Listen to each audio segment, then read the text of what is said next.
Très heureuse de vous retrouver, mesdames et messieurs. Excusez-moi pour ma voix un peu enrouée, c'est la saison sèche.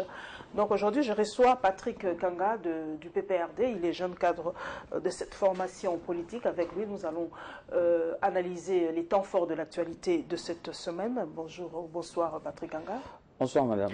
Vous avez maintenant au sein de votre parti un nouveau secrétaire général. Est-ce que l'ambiance a changé? Est-ce que vous avez déjà senti un petit changement en fait depuis qu'il est là?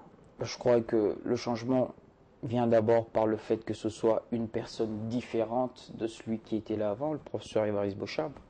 Donc simplement, s'il faut tabler sur ça, il y a déjà un changement. Parce que les personnes ne se ressemblent pas.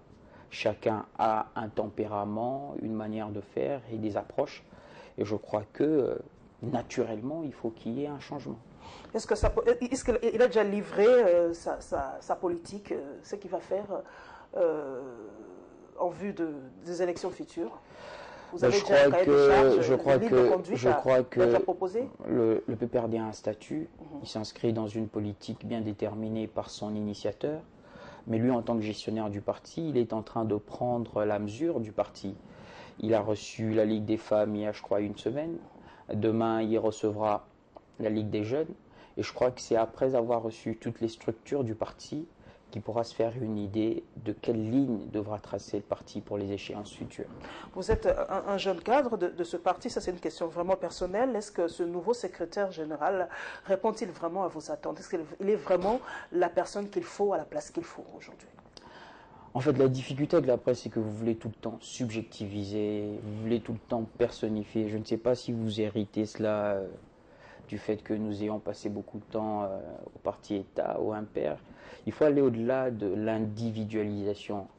Le PPRD est un parti composé de plusieurs structures, c'est vrai conduit par le secrétaire général. Et je crois que c'est quelqu'un qui est empreint de... Qu'on le veuille ou pas, la personnalité, la personnalité joue un rôle prépondérant dans la gestion d'une chose. Il est empreint, je crois, de plusieurs qualités. Et jusque-là, il jouit du bénéfice du doute. Laissons les 100 jours, en fait. Laissons le temps au temps, c'est par les œuvres qu'on jugera. Mais s'il faut tabler sur sa personnalité, sur ses aptitudes intellectuelles, je crois qu'il n'y a rien à dire là-dessus. Et son carnet d'adresse, peut-être qu'il ouvrirait un peu plus le PPRD à d'autres formations. Il y aura peut-être... Le PPRD est un parti qui est déjà ouvert à plusieurs formations politiques, que ce soit sur le plan régional, africain, européen.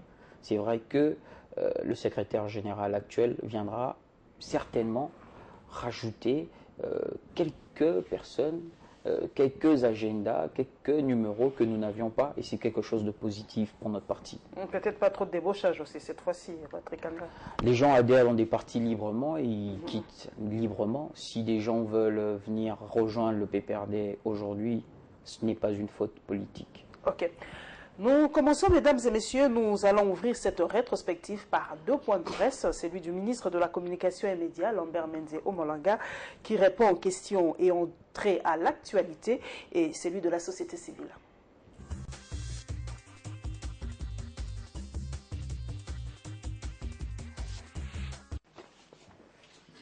Lambert Mende est parti de l'attaque dont l'aéroport de Goma a été victime le 2 juin dernier, avec un modus operandi semblable à celui des auteurs des massacres de Béni. Des incursions se poursuivent, des agressions sur les civils, aussi ce qui fait croire au gouvernement l'existence de réseaux criminels au Nord Kivu. La poursuite des agressions contre des populations inoffensives à Béni tendent à donner de la substance à l'hypothèse de l'existence de réseaux criminels comprenant également des compatriotes congolais.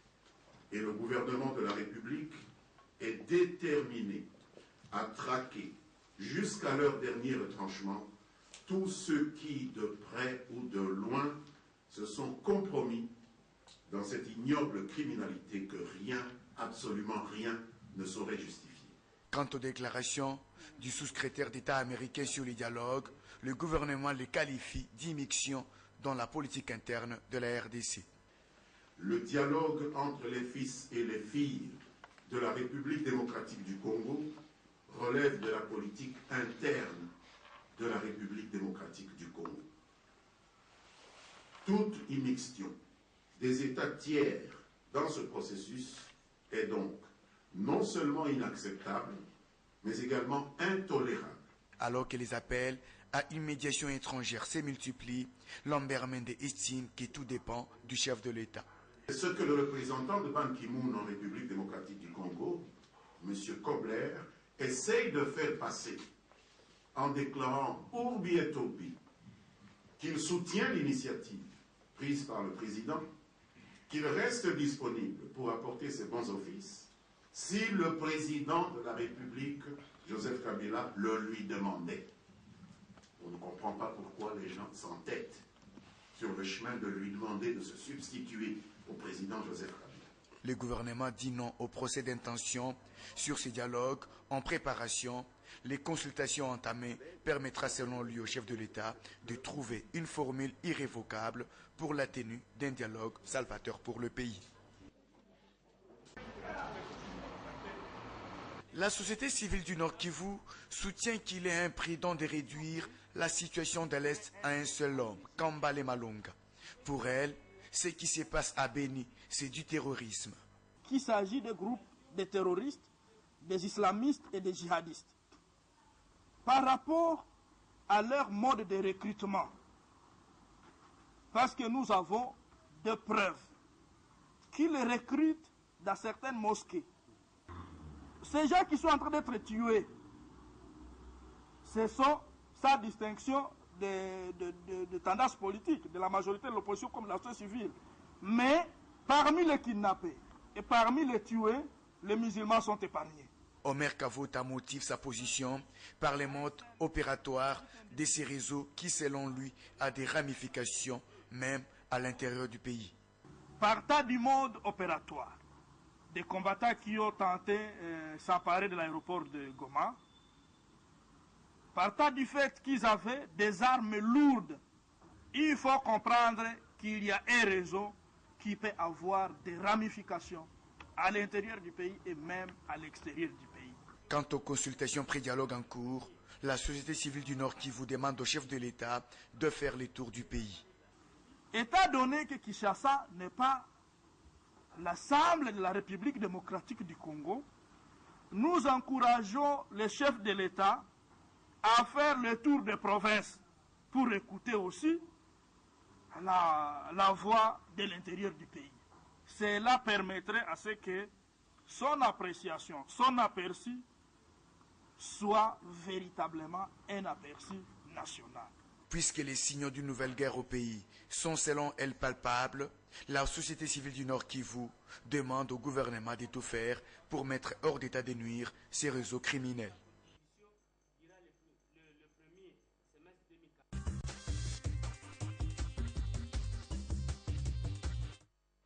Patrick Kanka, c'est vrai qu'à un moment, quand on parlait en fait djihadistes et tout ça, on avait l'impression qu'on parlait du Nigeria, du Kenya aujourd'hui, et pourtant la société civile, on vient de le suivre, semble confirmer en fait le fait qu'il y a maintenant ce mode de recrutement. Ils ont peur que, en tout cas aujourd'hui, la RDC soit infestée entre guillemets des djihadistes. Est-ce que c'est une crainte tout à fait fondée? Oui, c'est une crainte fondée. Nous avons eu à le dire plusieurs fois, et même sur votre plateau, que nous étions victimes du terrorisme. Malheureusement, la presse n'a pas suivi pour relayer ce message, parce que chaque fois qu'il y a eu mort d'homme, certains politiciens ont voulu instrumentaliser cette affaire. Or, nous étions tous appelés à s'unir pour dire attention, il y a un danger à Beni. Malheureusement, nous n'avons pas eu le bénéfice de cette unité comme cela se fait ailleurs lorsque la nation est victime de terrorisme. Parce que les actions qui ont été répétées à Beni, les tueries qu'il y a eu à Beni, sont bel et bien le fruit des actes terroristes. Et il requiert pour la République. Il y a même aussi l'implication des propres fils de la RDC. Bien sûr, il requiert pour la République, pour la RDC, d'avoir une voix commune pour condamner cette situation et pour prendre toutes les mesures qui s'imposent pour éradiquer le terrorisme. Ce qui est une question qui ne doit pas simplement être traitée par la RDC, mais sur le plan aussi régional, parce que nous avons déjà le Boko Haram qui cause autant de désolation au niveau du Nigeria et la frontière vers le Cameroun. s'il faut que la RDC, en ayant tous les problèmes sécuritaires que nous avons, nous puissions encore avoir une poche de terrorisme dans notre pays, ce sera vraiment très difficile. Je pense que les acteurs politiques doivent par moment dépasser les divergences politiques pour préserver l'intérêt du pays. Et face à cette question du terrorisme, il faut que nous ayons une homogénéité de la classe politique.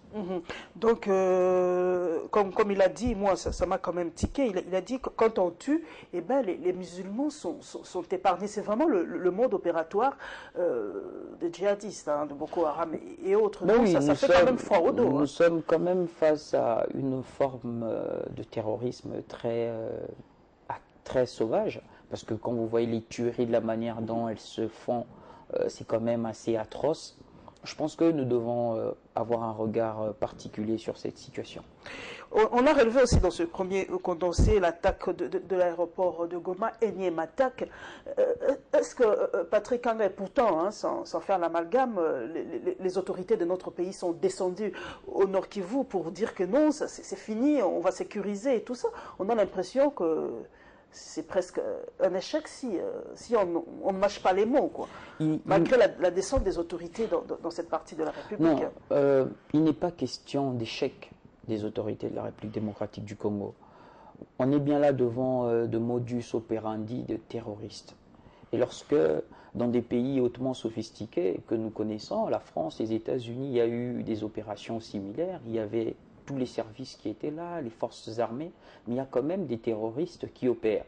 Lorsque les responsables du pays, lorsque le chef de l'État diligente une mission par le ministre de la Défense, par son chef d'état-major, pour aller vérifier ce qui s'est passé et pour prendre les mesures qui s'imposent, telles que ce qui s'est pris pour la ville de Béni, je crois que c'est pour réagir et de manière drastique à cette situation qui crée la désolation au sein de la population congolaise. Et donc on ne peut pas parler d'échec, nous sommes là au niveau de la réaction. Il faut comprendre que le terrorisme est une forme très difficile à anéantir parce que ce n'est pas dans une forme de guerre classique. Les gens se dissimulent dans la population, se cachent et souvent agissent au moment où on ne les attend pas. Et voilà pourquoi, même vous voyez le Boko Haram au Nigeria, malgré la coalition des forces, vous voyez que c'est très difficile, oui, de plusieurs États, il est tout à fait difficile jusqu'à aujourd'hui de ressentir l'éradication totale des Boko Haram. Est-ce que la pauvreté ne constitue-t-elle pas aussi un facteur pour recruter ces jeunes personnes? La loisivité, pauvreté, manque à faire, on les recrute facilement, on leur promet monts et merveilles hein, pour faire partie de ces groupuscules de terroristes aujourd'hui. Est-ce que c'est pas... C'est vrai, on peut dire que c'est l'un des éléments, mais surtout l'endoctrinement. L'endoctrinement, je crois que c'est l'élément principal de ce genre d'action. Nous allons parler du dialogue pendant ce deuxième condensé qui est consacré aux consultations entamées par le chef de l'État qui reçoit depuis quelques jours les forces vives de la République démocratique du Congo et de la réunion de la CENI, la centrale électorale.